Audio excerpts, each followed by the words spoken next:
morning, viewers. Welcome to my brief devotion titled Fresh Bread. And I do hope that it makes an impact in your life as you begin a new day in Christ. There is a beautiful verse in the book of Proverbs which I have taken to heart in my Christian walk with God. It is Proverbs chapter 25 verse 2, and let me read that for you. It is the glory of God to conceal things, but the glory of kings is to search it out.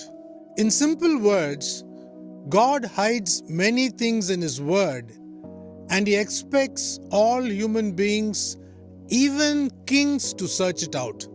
Jeremiah the prophet says, "It has been fixed for our entire lifetime." Read Jeremiah chapter 33 verse 20. And he then further goes on to say that we cannot break this covenant that expresses His sovereignty.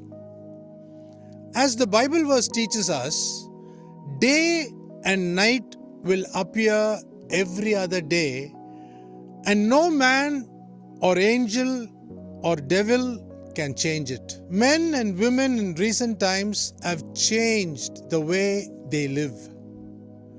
They work in the night and sleep in the day, which actually breaks the rhythm that God has set for His people.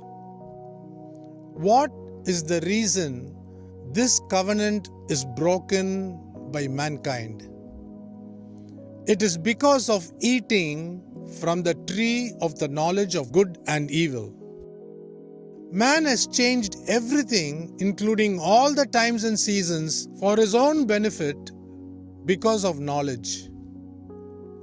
Through the knowledge of artificial intelligence, predictions of cyclones, clouds, depression or low pressure areas in the sea, rainfall, etc. can be generated. Artificial intelligence has emerged to replace the complicated human brain that God created, and humans can now be replaced by robots or can work together with them. This important truth is hidden in the Bible, which we need to search where it is kept hidden, that iron and clay will mix to control the world that God created. We find this in the book of Daniel chapter 2 verses 41 to 43.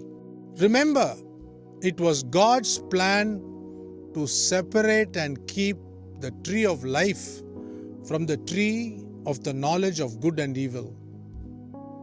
Jesus Christ is the tree of life, and Satan is the tree of the knowledge of good and evil, also called the tree of death. Let us ask God for the power or the divine wisdom to choose only the good and not the evil. Think about these things. Have a great day.